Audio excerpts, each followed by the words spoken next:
Welcome to the Salmon Runs YouTube. Enjoy the video. You start by making sure your system is ready. Update Windows and sign into an administrator account so changes stick.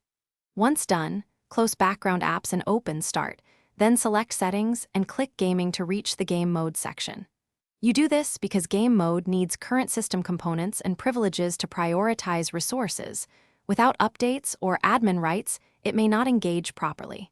Now that you're in the Gaming Settings page, prepare to toggle and configure options in the next steps. You'll now enable Game Mode itself and the related optimizations.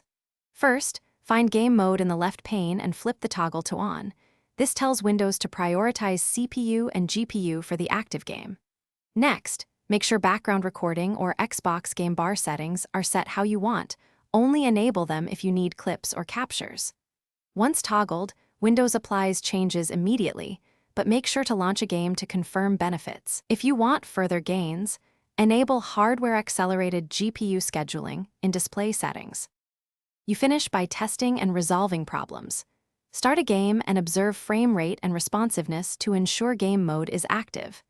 If you don't see improvement, restart the PC to finalize setting application.